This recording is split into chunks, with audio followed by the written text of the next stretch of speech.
Welcome back to Walsall Fan TV. Fan chat number 18. Walsall, top of the league. Not much to discuss, really. We've got Phil, Frankie, Darren, Seb and Daz. Welcome to the show, all. Yeah, nothing to worry about, is there, Phil? Yeah. Look, I mean, I know your title of the fan chat is can we last the pace, or can we see this through? My honest answer is I'm not sure after what I've seen in the last few games. Obviously we had the euphoria of the 9-game winning run, and I expected there to be a little bit of a drop off after that. And obviously we had that period where we picked up 2, and we only got 2 draws from 5 games. But I thought we got over that with the victory over Chesterfield and then the victory against Morecambe. It looked we kind of got over that hangover and that we were getting back on track. But the last 4 games have kind of changed my mind a little bit. And the fact of the matter is that to only get 2 points from Cheltenham away, Swindon at home, Carlisle away, and Grimsby at home isn't really good enough for a team that's top of the league and a team that's looking to get promoted. So we really do need to shake this form off. But it goes back a bit further than that. I mean, if you look, we've gone from 9 wins in a row to 10 points from 11 games. So it's a pretty big drop off, and I think it's sowed several seeds of doubt in lots of people's minds. Right then, Frankie, same question: can we last the pace and still get promoted? Not on this form. Sadler has to do something different if we are to do it. Maybe the international rate. We have to see, and we have to hope. We hope indeed. Darren, what do you think? Yeah, I think this, to be honest, I think we spoke about this in September, October, in terms of I don't think we could have played this way all season. So I think that's a big problem with the squad. And on the last fan chat, we talked about, having to have a very good final few days in the window. I can remember that coming up quite a bit. We look back on that window and it's in whatever I'm sure we'll talk about it later, but absolute shambles, in my opinion. Yeah, we're going to talk about January transfer window. So, I don't think we'll last the pace because of the recruitment in January. Yeah. What, you don't? You don't think we'll last the pace? Not as it is. Seb, what do you think? It's concerning, isn't it? Obviously, the form backs it up. And as we've mentioned, the performances, I think, have been nowhere near good enough. I think it's 9 points out of our last 33. You're looking at, going back at our usual 16th place kind of form that is. It's a lack of ideas all over the pitch at the moment, a lack of quality, a lack of intensity. Everything is just going wrong at the moment. But I think we're very lucky this season. We're in a league where the quality is not as good as last season. Teams left, right and centre dropping points. We're still in a decent position to go up. 10 massive games left of the season. We've got to stick in there and hopefully get some wins from somewhere. Yeah. Daz, what are you thinking? Can we last the pace? Are we going to... I'm going to book the trend. Yes, we can. Not necessarily through our own steam. I think maybe through the failings of others as well. But I think we can turn this around. I don't think this is a lost cause in any way, shape, or form. No, I think for the previous few games, the pressure was showing on us, and obviously it's going to be pear shaped. But what we can see now is the pressure's on everybody, and they're all dropping points. Now Bradford, yes, chomping at our heels. But the matches that they've got in April, they've got a real tough run in. So have Wimbledon.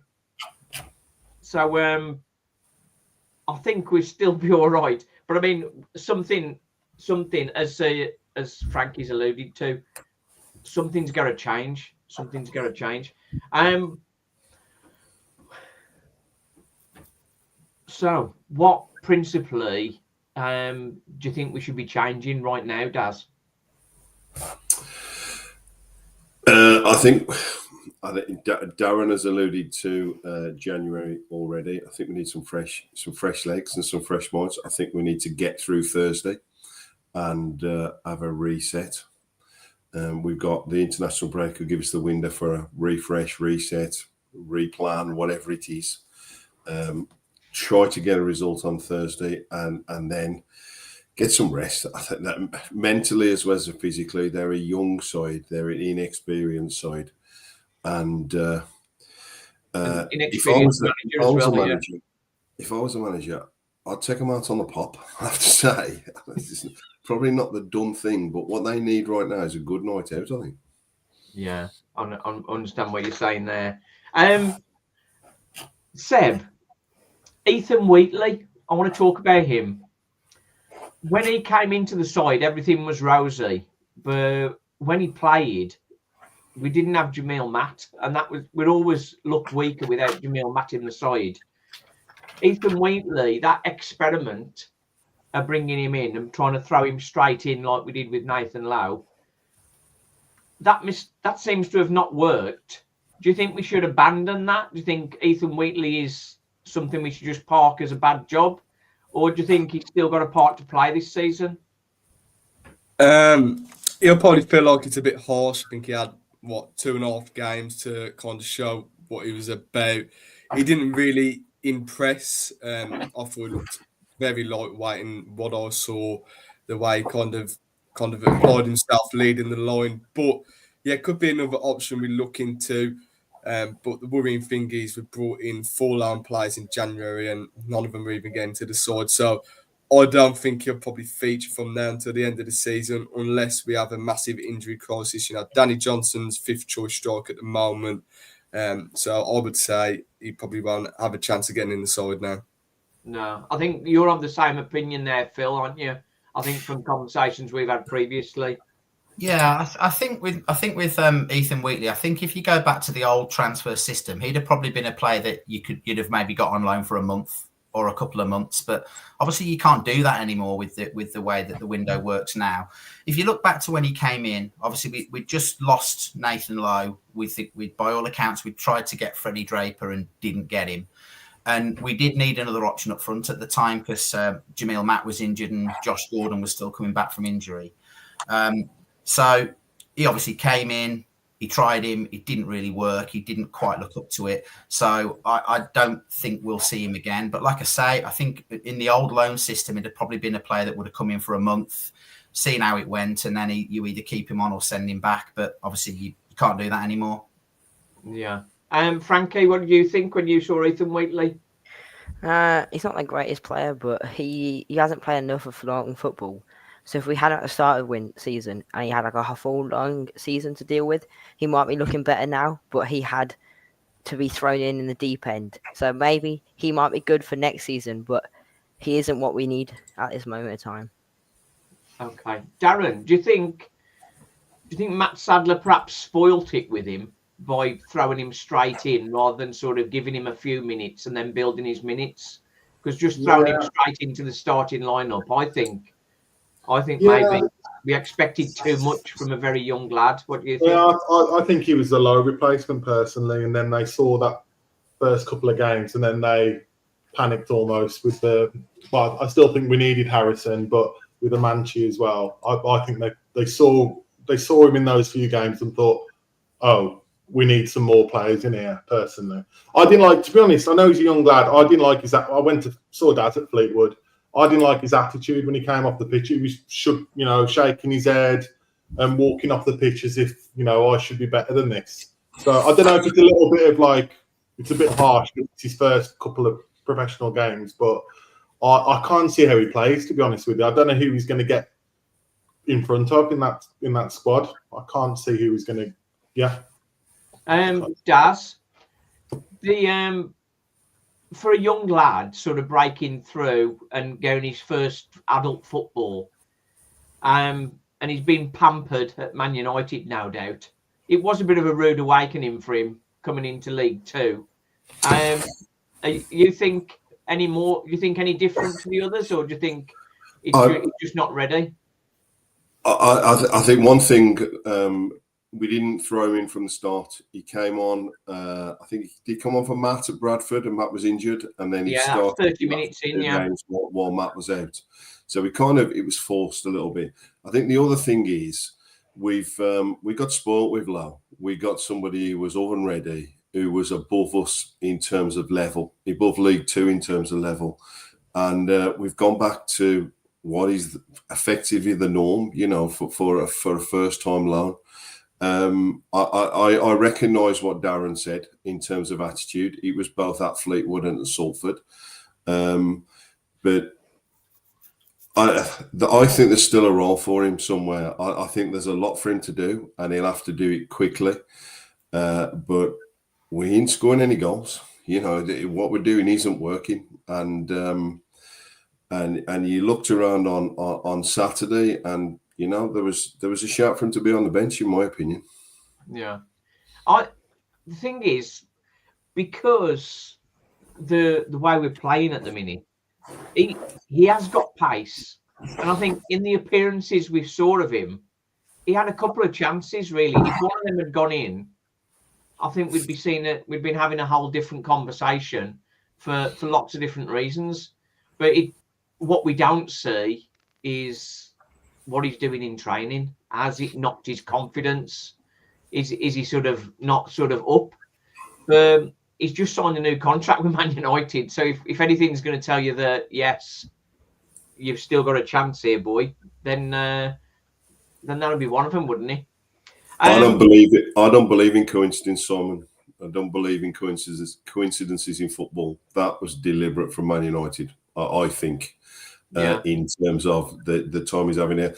The other thing, sorry to jump in, he should have had the penalty at Bradford. We were 3-0 down. There was nothing to gain from Johnson taking a penalty. He was off and running with that penalty against Bradford. Yeah. He wanted it as well. The thing, I think, as you say, I think Manchester United are sort of making a clear statement that there is there. Now, you look at some of the boards. I sort of, after he'd signed on Instagram, some of the comments from the United, some of them weren't aware that he'd gone out on loan, and they were saying, why isn't he playing in the first team? Why isn't he getting minutes for the first team? And but then when the message came through that sort of like, he's not even making the team for Walsall, it was such a sort of conflicting sort of opinions of where they think he is. I certainly wouldn't think the away to Bromley would be a good game for him. If we do make changes for Bromley, Alfie Chang again, would that be Alfie Chang? Would that be a game for him? I think when he came to us, I don't think he was fully fit. That's why he's not featured. Seb, what do you know about Alfie Chang? Not too much. He ain't played for us, so can't really comment on him as a player. But that midfield is in desperate need of a change of own person. I think we're running on empty now at the moment. We're losing so many second balls in the midfield. It's a disgrace, really. We're losing the battle in there. Especially yesterday, we were outplayed in that midfield. George McKecker, and I think it was Kieran Green as well for Grimsby. I thought they ran the show in there. So yeah, maybe an option, but if he's not fully fit, then could be another one we're chucking in at the deep end. Yeah, because George Hall is approaching fitness, but I think that's all going to be too late by the time he gets up to speed, I think. So, what other changes would you make? Frankie, what changes do you think we should make for Bromley? I think we need to definitely have someone on the bench for a secondary plan for Barrett, because Barrett is getting really tired. In every game, he doesn't get the ball and he isn't doing what he used to do. So maybe a Doma or a Simi on the bench. We need someone there. And we also need someone like a different bench, so someone with a different thought to change up the style of the game. Because at the moment, it's nothing's happening, and it's the same subs, the same style of football. We need something. We saw that on Saturday when Lackey was injured. We then brought in a centre back. It is just the same subs. Yeah, I thought Oshy did well when he came on, but I think Stephen said this on the match day vlog. We needed an attacking midfielder coming on. somebody's really sort of get some intensity into the front towards the front line. And I thought Alfie Chang might be that kind of guy. What are you thinking, Phil, for Thursday? Just going back a little bit in terms of the midfield. I mean, I totally agree with Seb. I mean, I don't know whether Alfie Chang or the lad from Stoke is at Lipswick are going to make a difference because we haven't seen them yet. But what I do know is that when you finish a game with a midfield of Oisin McKenzie, Brandon Comley and Taylor Allen, that if there isn't a place for them there, then I don't know when there ever will be, quite honestly. I'm not so sure Oisin McKenzie did make much of a difference yesterday. I know that Darren will no doubt get onto his favourite subject of McKenzie midfield soon, but he seemed to spend 45 minutes running around being very angry from what I could see. Justifiably, though, I think, yeah. Yeah, maybe so. And Brandon Comley, who I thought didn't do a bad job when he came in for those 2 games, but his contribution was not so good when he came on yesterday. So if you're looking at that as your midfield ending the game yesterday, then if Chang and Lipswick aren't going to get a game when that's the scenario, I'm not sure when they will. I totally agree about Barrett as well. I thought Connor Barrett was very lucky to finish the game yesterday. I would have taken him off at half time and I'd have put a Goma at right wing back. And again, as Simway, we don't know what he can contribute because he's not been given an opportunity. So I think there's a few players. I think, the likes of Jellis and Lakin have blown hot and cold recently. Sturk has looked tired. I think Sturk's been generally very good this season, but I think he's looking like he's feeling the pace at the moment. So yeah, there are several potential changes there that I would make. Darren, Evan Weir. Very unlucky. He should be getting more minutes. He looked excellent, I thought, when he came on. Yeah, especially when you want to freshen the squad up. I don't think he'll make many changes at all, to be honest with you, on Thursday. I'd be very surprised. I mean, the last 2 years, I can't remember more than 2 or 3 changes from league game to league game. So there's what we would do, but I don't think he'll change much at all, to be honest with you. I'd give Weir a game, absolutely. I did put a question to Ben Sadler about sort of Richard O'Kelly. We need to give him a call and get him a bit closer to the first team. To which he replied that he is already. I think a few people have made the observation. I think one of the things that's letting us down is we lost Lowe and the effect of that over the last few weeks. But Bradford lost Andy Cook, and Alexander's changed the way they've played, and look what's happened. So I can't see us changing. Matt Sadler's rightly or wrongly, he's very stubborn, and I just don't think he'll change much. He likes certain players, like we know. I'll get it in early. Oisin McKenzie's not a midfielder. He's not a number 8. We've learnt that the last 6 weeks, I hope. I don't know why he keeps doing it. He keeps doing it because he likes him. I don't think he'll change much. In fact, I wouldn't be surprised if McKenzie starts as an 8 against Bromley. I wouldn't be surprised. I think Bromley surprised me when they played at our place. I thought they passed it around quite good, particularly that finish, that near post finish. That was not what I would expect of Bromley at all. What are you thinking, Daz? Do you think Matt Sadler will be crossing his fingers and thinking it's all going to come good, or do you think he'll make changes? I think he'll be close to what he is at the moment. I think his selection process all season has been relatively consistent, irrespective of individual form.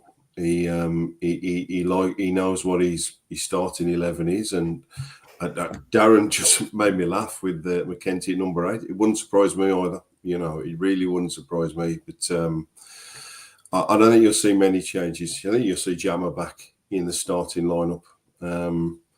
But I think he'll stick with what he's got.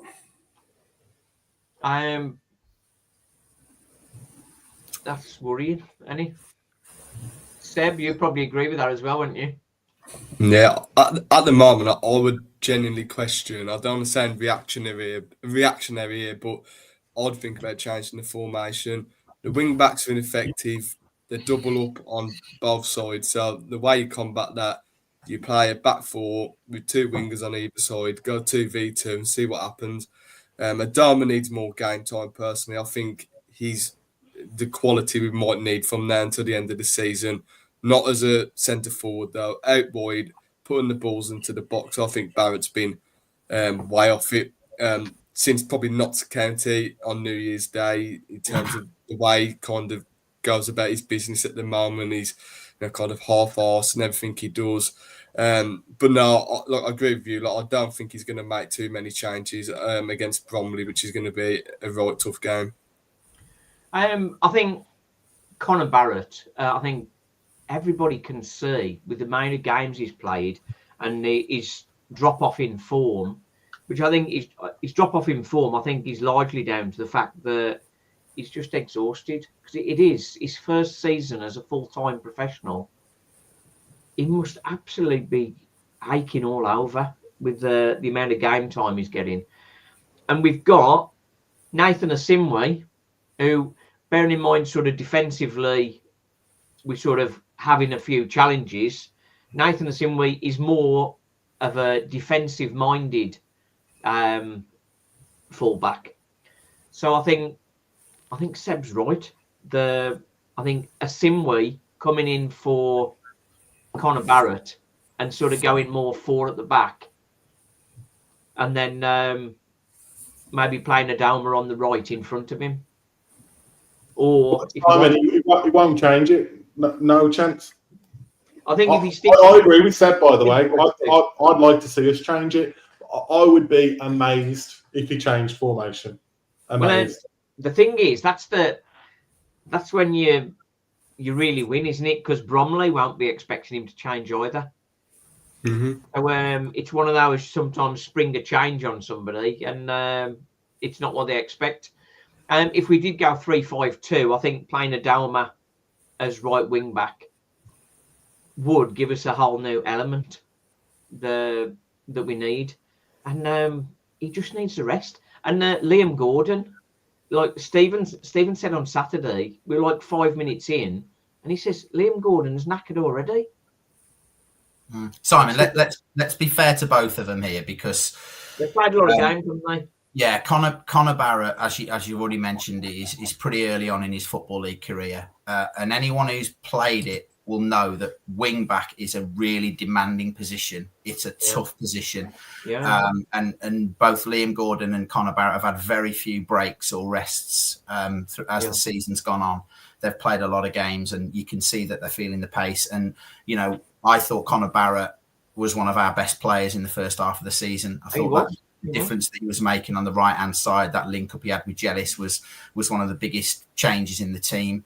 But he, for whatever reason, his form has dipped. He looks tired. He looks like he's lost a bit of confidence. I know that Seb is not the only one who's maybe he questioned almost his attitude a little bit. He does. I would agree. There has been moments where he does look like he's switching off, and he does look a little bit half-assed, as Seb said. So there's concerns there, but. Again, I agree with the others. I don't think he will get a break. I fully expect him to see him in the team on Thursday. The thing is, one for you, Frankie. If he was to look at this Bromley game and go, hang on, we know that's going to be a tough place to go. It's going to be a physical battle. The Gillingham game's likely to get knocked on the head because of internationals. He's got a chance, hasn't he, to... give 2 weeks, nearly 2 weeks rest to Barrett, Stirk and Gordon. If he played Asimwe and Evan Weir, what do you think? I think definitely on the bench and maybe on the first team. It's got to be something interesting because they are absolutely shattered, and I think they need to be absolutely full fit for the week after, which is Wimbledon, Vale. And then we've got Doncaster, which is going to be like one of the hardest weeks we've had this season. So if they're not fit by then, we've got nothing. So it might be the right move. But it's if Sadler can think of that. A 2 week break for the players that are obviously exhausted. Which, but Daz, is that possible that Matt Sadler would do that? with the guidance of Richard O'Kelly? I know. He ain't changing, mate. He ain't changing. He's I don't see it, but you know, maybe he's kind of he might change one of them, but I don't think you're going to see a wholesale rest. I don't think he can afford too many ways. I know they're all tired, but if he kind of makes 3 or 4 changes and they get beat at Bromley, he's going to get killed for that. If he doesn't make any changes at Bromley and they lose, he's going to get killed for that. I think he's kind of backed himself into a corner. One thing just worth noting, it's his first season in EFL football. He started more games than anybody else in the squad. Yeah. He started 42 games, made 3 on the bench. That's 1 more than Ryan Stirk. He's played a lot of football, Conor Barrett.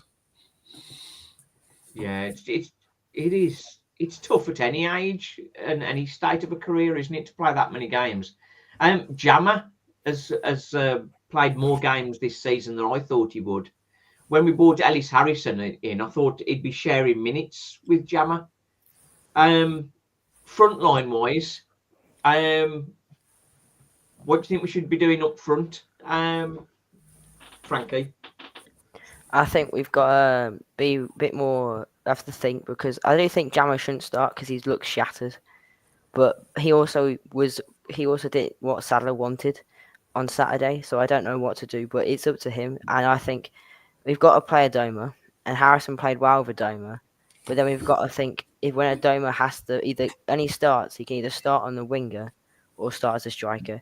So Jammer is looking also shattered, and he's one of those players that probably needs a rest. Yeah. They can all have a rest 10 more games and then you can rest. But that's going to be 10 too many, isn't it, Phil? Potentially, yeah. I quite like the look of Ellis Harrison for what it's worth. I think he looks good. I think he's a decent signing. He's got 3 goals already. Really good finish yesterday. Good movement as well. 1 touch, bang, past the keeper. That's what you want to see from a striker. And I think he flattered to deceive a little bit early on, but I like what I see from him, and I'd certainly be playing him more often than not as the season goes on. Jammer, again, maybe looking a bit leggy, but I think use his minutes sensibly.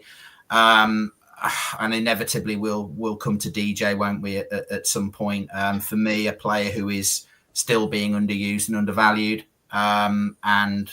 When I see other players coming on ahead of him, it does puzzle me at times. And wherever you stand on the DJ debate, I think bringing him on with a minute to go at Carlisle is a bit of an insult, and I just think he deserves a lot better than that. Yeah. Darren, what do you think up front? And I want your thoughts on Levi Amanchi. What do you think of him? I mean, we don't know, do we? But from what I've seen, it just makes me laugh, to be honest with you. But I think I thought it was going to be one of Matt or Amanchi, and the other strike would be Gordon, who's injured, or Harrison, because he hates DJ. The Carlisle game was to the perfect moment to bring him on with like 30, even the second half. Yeah, you know how wasteful we were at Carlisle, and I think I read somewhere as well with DJ. I mean, I would play him personally. Well, he's got since Lowe's left, he's got the best goals to minutes ratio in the entire squad, and I think in the entire division as well. I think going every 73 minutes before Saturday. 8 minutes or something like that. So I don't understand why, especially that Carlisle game, when I thought it was really poor to bring him on for 4 minutes when we're chasing if you can't bring him on against bottom of the league with half an hour to go, when we just need someone in the box to put one of those chances away. I thought that was really poor, to be honest with you. But yeah, I think with the way Sadler plays, it's an Amanchi or Matt or Harrison or he loves Adoma as well up there. I don't think I personally don't rate him up front, but I think it'll just be. I'll be amazed if it's anything other than Matt and Adoma against Bromley. Amanchi's going to get game time. Former team, he's sure to score against us.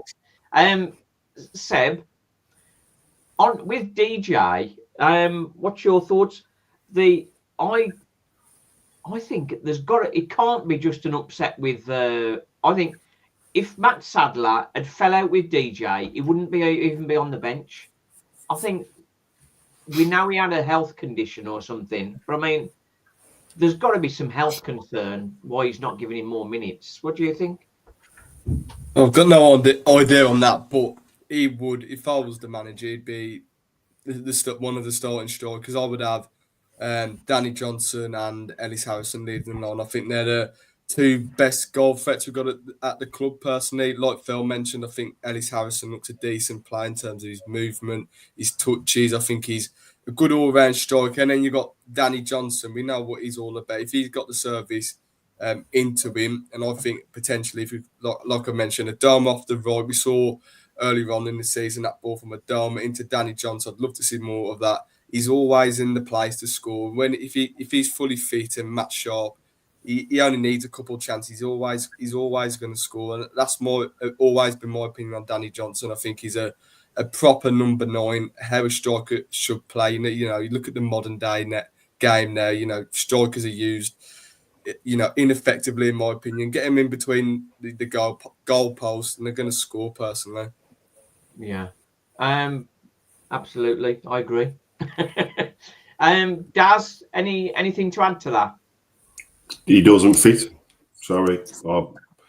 He's the best striker we've got, but he just doesn't fit the system. Every time he plays, he's starved. He's starved the ball. We don't create enough from midfield for an out and out number 9. We really don't. He just doesn't fit the system. Every time he's come on, with extended time on the pitch, he's looked lost because the system doesn't fit. I love him to death, but he's trying to put in square pegs in round holes. Doesn't work. No, I don't think it's a row. I don't think it's health. It just doesn't fit. And I agree with Phil. He was out of order. Put him on 89 minutes and 32 seconds was out of order. Yeah, that's taking the mick, isn't he? I've refrained from saying what I really think, but I thought on Tuesday night when I saw, I mean, he wasn't even warming up on 80 minutes. We're looking around on the bench thinking, what's he going to bring on? And there's nobody warming up, and to do it with 28 seconds of normal time left was taking the rise. I can't disagree with that. It's ridiculous, regardless whether there's a health issue or not. You can't expect him to turn the game round in that time. But as you say, Daz, when he came on Saturday, nothing really sort of went for him, did he? It was like nothing near him. And so the creativity in midfield, which earlier in the season was Jamie Jellis and George Hall, the most creative. We're missing both of them. Jamie Jellis, what's happened to him, Frankie? He's just really shattered, and as you saw against Grimsby on Saturday, he had that long shot. When we played against Grimsby away, his shot was perfect. He scored one of the best goals of the season. But when he had that shot away at Grimsby, but when he had his shot on against Grimsby at home, it was a shadow his former self, and I think that's what's happening. Since his injury, he hasn't really got into form as he used to be in the start of the season, and I think just shattered. It's just they're so tired. But that's the challenge, isn't it, Phil? They are all tired. The only way to deal with it is to bring fresh faces in. Yeah, but I think picking up on that message there that's just been sent about George Hall and Jack Earing, we referenced this in the last fan chat, didn't we, about how it was pretty seamless when Earing and Hall could come on and replace Jellis and Lakin. It worked really well, didn't it? It did work well, and obviously we knew about the Hall and Earing injuries before the January transfer window, and it doesn't appear to have been addressed in terms of the personnel that we've brought in. So I think that both Lakin and Jellis have had that extra workload where they've been playing more and they've not been. I think, as you rightly say, Jellis has had an injury. He also had an illness where he missed a game, a couple of games.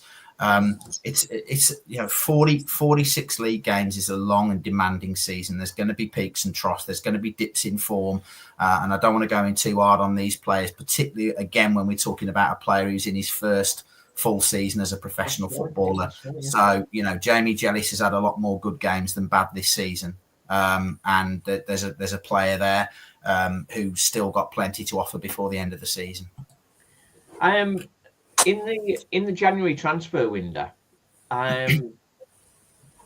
Stephen's view on it is we thought we'd already won the league and we just thought we'd get some players in and give them a bit of experience. And then when things have turned round, it's like, hang on, we've got no experience.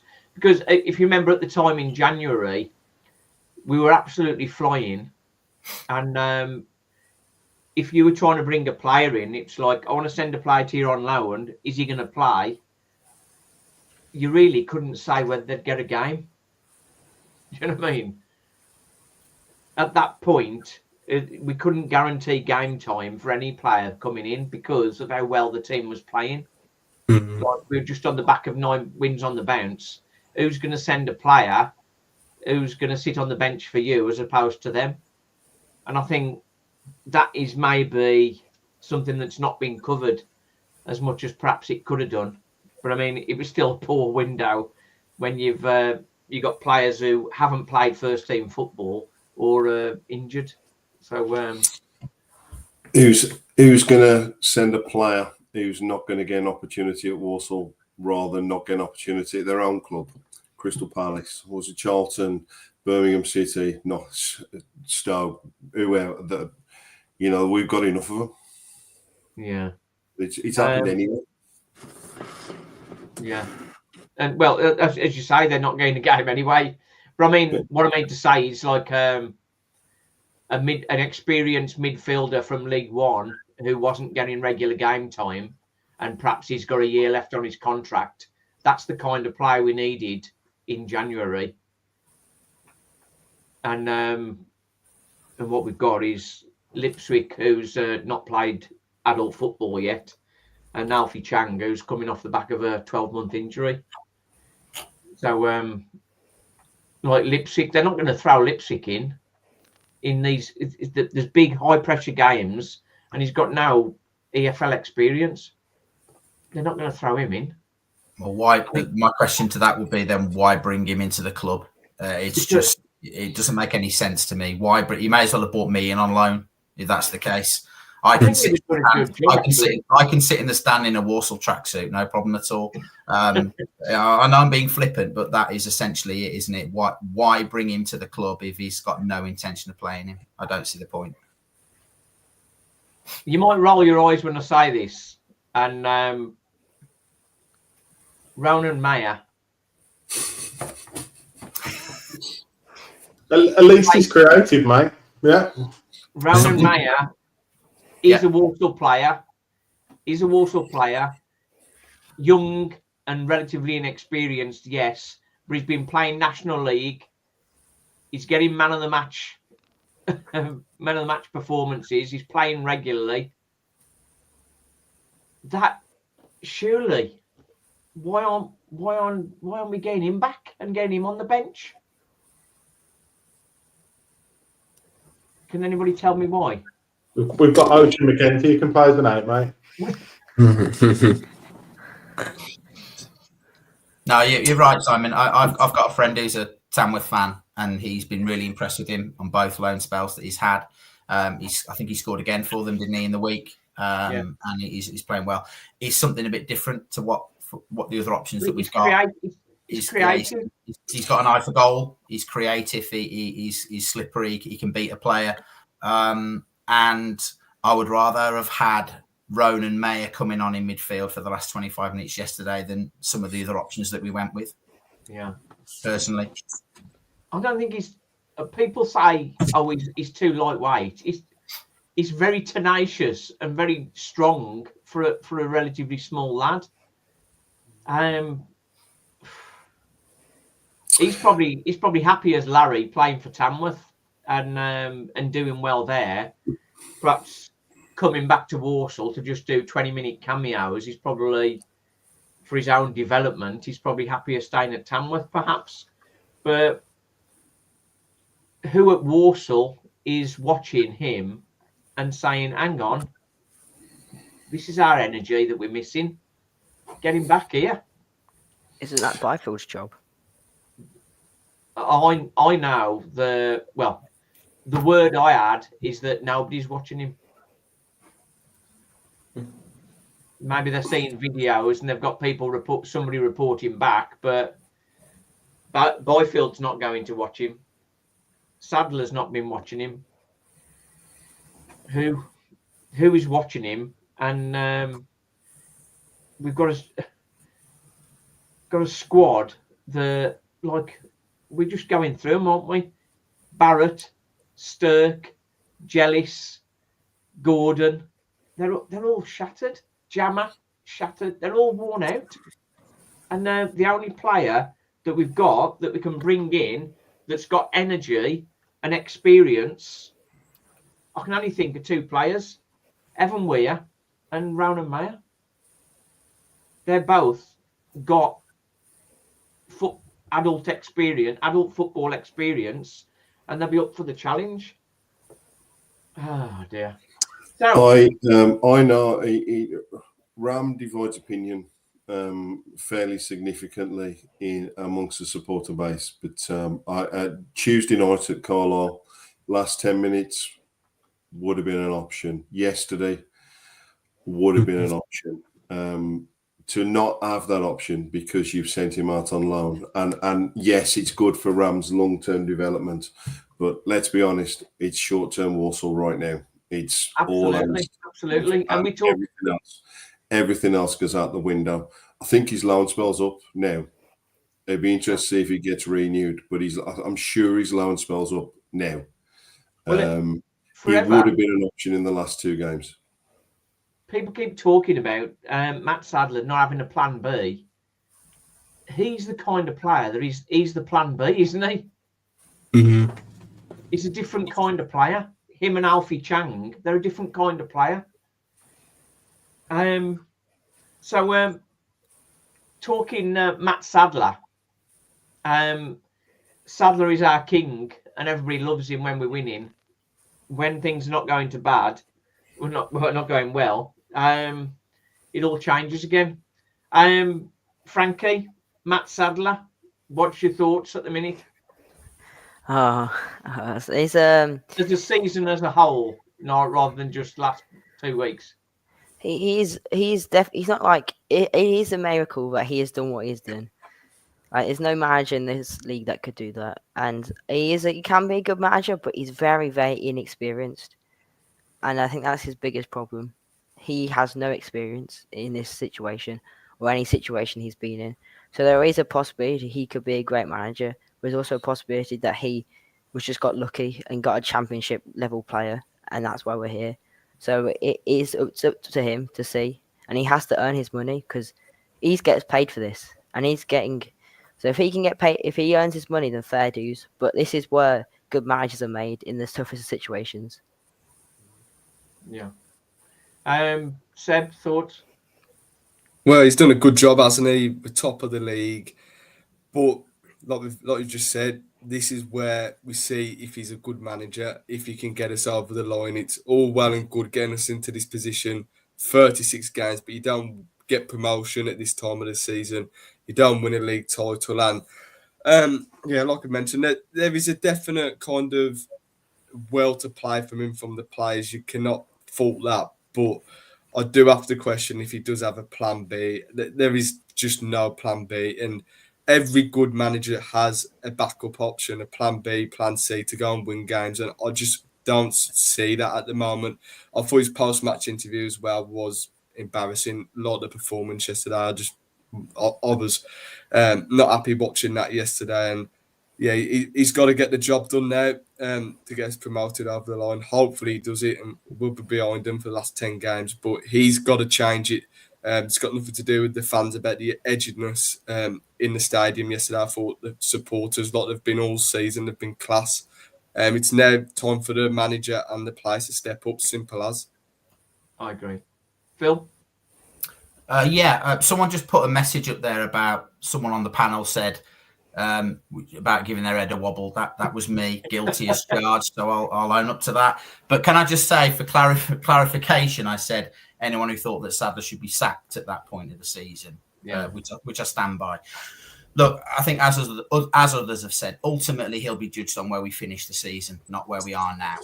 So he has to take credit for the position that he's put us in. But the question now is do we think he can finish the job? People will have their own opinions about Matt Sadler. There's nothing we can do about that. People will have their own opinions. What I would say is that I think in recent weeks we have seen some of the traits coming back with a bit of a vengeance, the traits that do annoy the supporters about the stubbornness with regard to certain players, the lack of rotation and things that we've talked about already. My question would be is if he doesn't seal the deal, if he doesn't get us promoted, do we think he can carry on? I think it would be very, very difficult for him if we don't get promoted from the position that we were in. Because ultimately that could end up being his legacy at Walsall Football Club. The manager that blew the 12-point lead. I really hope that isn't. I really hope he does finish the job. But again, like I said earlier, I have my doubts based on the recent form.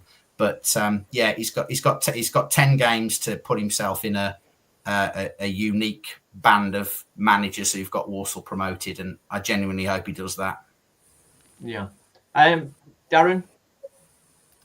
Yeah, I think it's mad, to suggest, sacking him and stuff. I mean, that's just ridiculous in my opinion.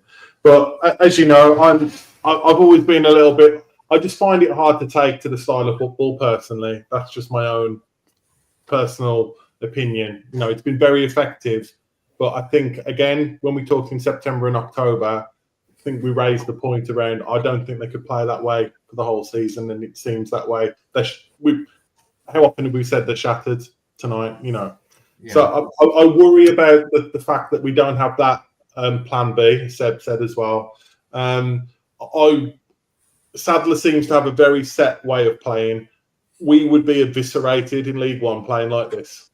Just to put that out there. I know that's getting ahead of ourselves, but there has to be some evolution, not complete revolution, right? There has to be something to tweak, and he might find that in the next 10 games. I think we'll really see now in these 10 games if he's got that drive and that creativity to kind of push us over the line. It could be something like integrating Ram into the team. It could be tweaking it slightly. So for me, it's mad to suggest anything otherwise, in terms of sacking him now. And I've seen those comments on social media. It's ridiculous. But I want to, this is the business end now. And we'll, as Phil said, we'll judge him on the end of the season. But got to sort it out. There's before I come to Daz, great comment here from Rusty Sadler. There are some reference points that Leeds under Beasler, a high energy team, fell out of the promotion picture a few times through burnout. So I think that's what Walsall are sort of experiencing at the moment.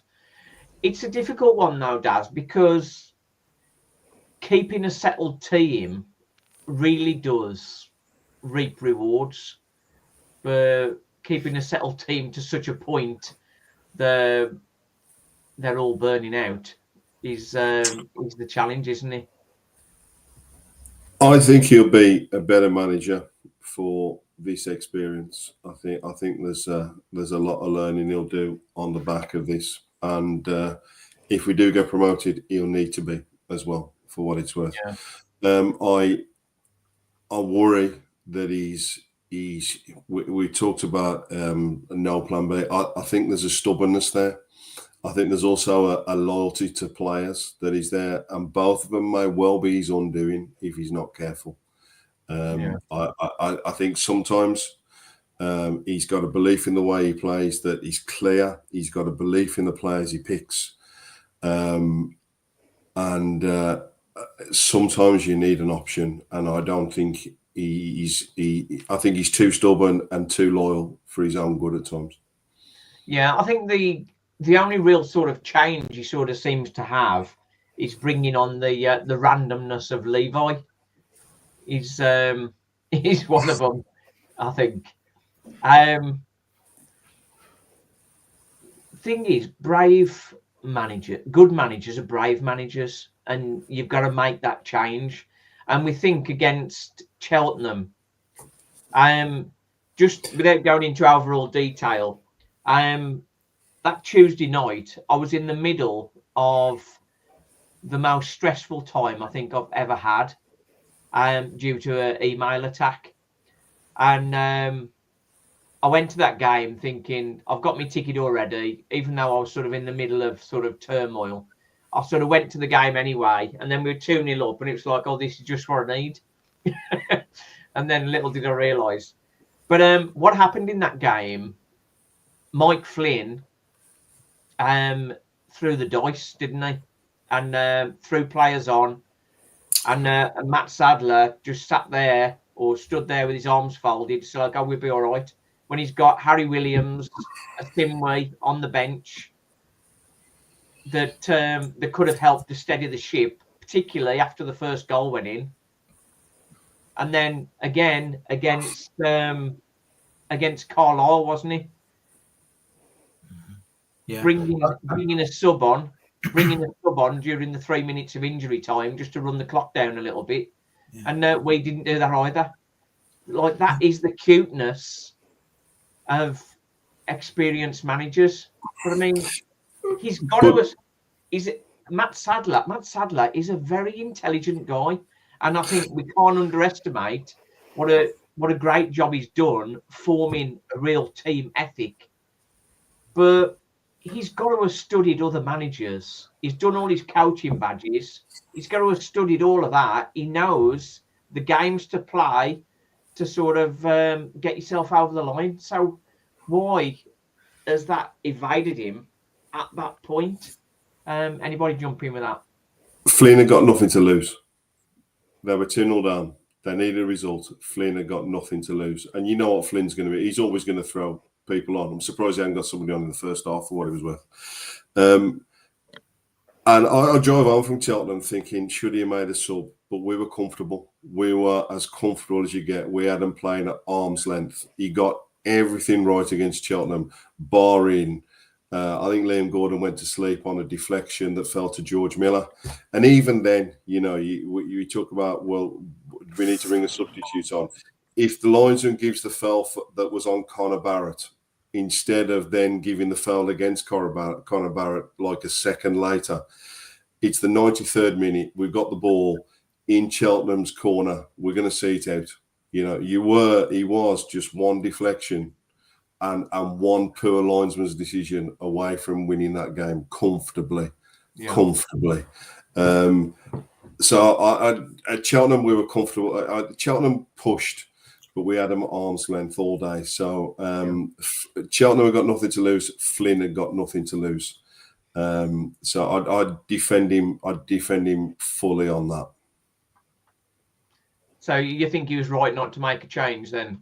Yeah, they were at arm's length. They weren't hurting us until the 90th minute, you know. And it came from a deflection, and it's going off Liam Gordon's boot into the top corner. That's like, you know, but I think they were terrifically unlucky at Cheltenham. Yeah, I'd agree. I think everything's easy with a bit of hindsight, but I'm with Daz. I wasn't there, but I was watching it on telly, and I wasn't. Strangely enough, with Walsall being in front going into the last few minutes, I wasn't concerned that we were going to lose that game. And then, big loopy deflection that could have gone anywhere. Fair play to Miller, who stuck it away well. And then, as you say, a couple of things which didn't quite fall, and all of a sudden it feels like a defeat. But one thing I would say is that we've talked a lot about midfield and forward areas. There has been a drop-off defensively as well, which we haven't really talked about. I mean, don't forget in the middle of the 9-game winning run over the Christmas periods, we kept 5 clean sheets in a row. Yeah. I think it was Barrow, Vale, Harrogate, Doncaster and Newport. I think we had 5 clean sheets in a row. Since then, we've conceded 22 goals in the last 14 games, which is, it's not horrendous, but it's certainly nowhere near as good as it was before. You're looking at, and when you're conceding 1.5, 2 goals a game, then you're at a point where you've got to score at least 2 goals to win the game. So I think that, we've been a little bit easier to score against than we have been previously, which is a bit of a concern as well. So why do you think that defence is suddenly leaking? I don't think you can put it all on the defence for a start. I think I would have played Harry. I would have stuck with Harry Williams. I know he had a little bit of an injury, but for me, he's been one of the players of the season. I'd have brought him back in, played him in the middle when he was fit. But yeah, I think it's a combination of factors. There's been a few individual errors, a few goals, as Daz mentioned, have been a little bit unlucky. But some of our set piece defending lately has left a little bit to be desired. Yeah, the header from Carlisle. That I think Harry Williams wouldn't have allowed that one through, would he? But it's difficult. It's difficult, isn't it?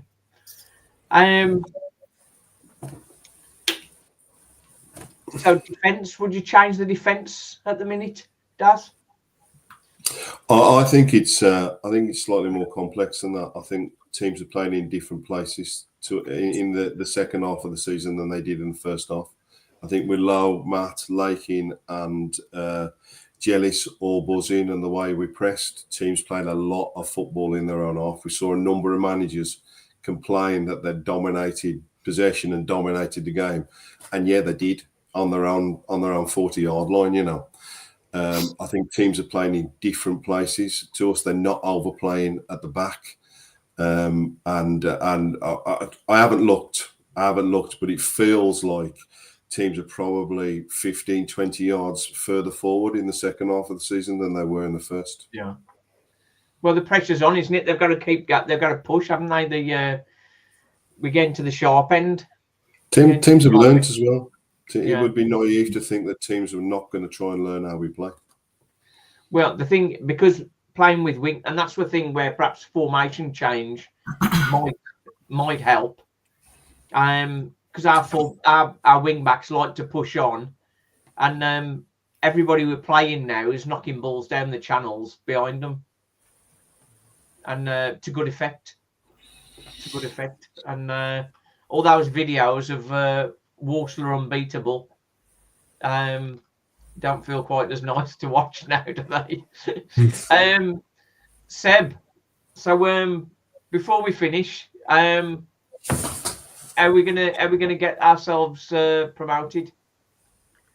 You got to be positive as a fan, haven't you? I think we will. Like I've mentioned earlier on, I just think the inconsistency from the other side.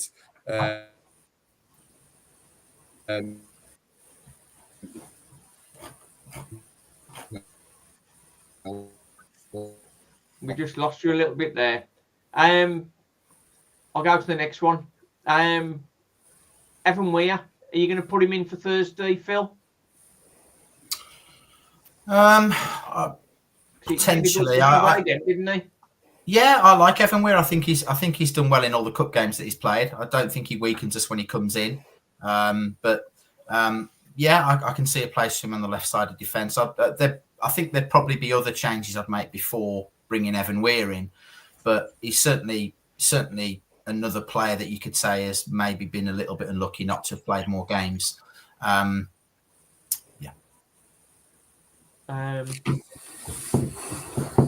We just need to get a bit of luck. I think we have been unlucky, haven't we, Darren? Recently, do you think we've been unlucky, or do you think we've deserved to lose?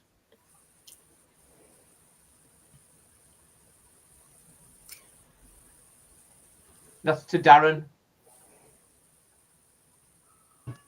Sorry, man, my audio went there. What did you say, pal? Is it we've just been a little bit unlucky in the last few games, or do you think? Yeah, I don't. Well, it's 11 games, really, isn't it? So it's more of a pattern now than the last couple of games. So we seem to, decline slightly. But I just think, as we just discussed, really, I think we'd all probably make a couple of 2 or 3 changes. I don't think that will happen on Thursday. No.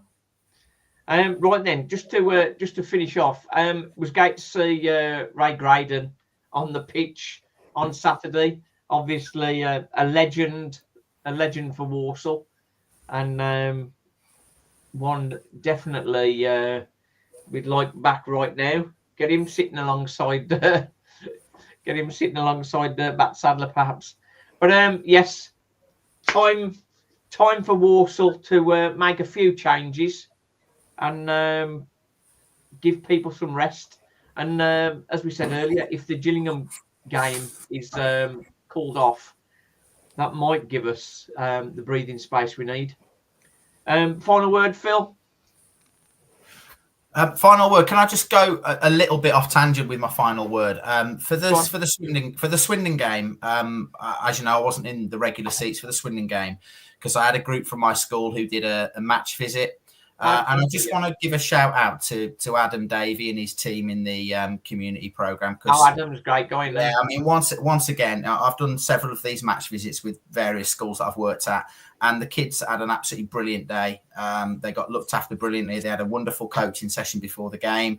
They had a little tour of the stadium, and I have to say that after the game, all of the players were great with the kids. They all came out and they signed autographs for them. They had photographs with them, and despite the game and despite losing 1-0 to Swindon, the kids had a wonderful day. So I just want to throw that in as a final word and just give a shout out to the community team, because that's something that Walsall have got consistently right over a number of years whenever I've experienced those match visits. So thank you to everybody who made the kids' day such a good one. I just want to extend that really. I'll go to Daz. Footballing aside, we're doing a lot of things right, aren't we? Yeah, we're doing a lot of things right. I think the season ticket renewal, he's brave. He's really brave at the same price. I think they there was 6,000 again yesterday. Okay, we're top of the league, and Grimsby bought a few, but we seem to be slowly, sustainably increasing numbers as well. In terms of a final from me, just beat Bromley, Wimbledon, Port Vale, Doncaster, Barrow, and it'll be okay. It'll be okay. If we can get a result at Bromley and then have a break, I think that'll keep us going. I think, and I say Wimbledon's running and Bradford's running. It's really, really tough. Yeah. Go on then. Final word, Darren? Yeah, it's still in our hands, isn't it? That's the way to look at it. It's still in our hands, and we just need to do the business now. However we do it, whatever, tactics or style Sadler uses to get us over the line, I don't care at this point. Just got to do it. It's still in our hands. We're not chasing anyone. They're chasing us. Just got to do it. That's it. You'd rather have... go to Frankie. Final word, Frankie. If we told you at the start of the season we were going to be 8 points clear of fourth, they have got a game in hand, granted, but at least 5 points clear of fourth, plus goal difference. We'd have taken that, wouldn't we? Definitely. And that's two things.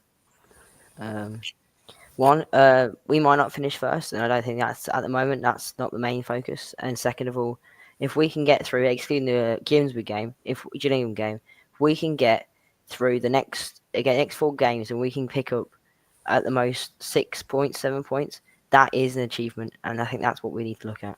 Yeah, it's just every game is a pressure pot, and it's not like nobody else is trying to win the league. Do you know what I mean?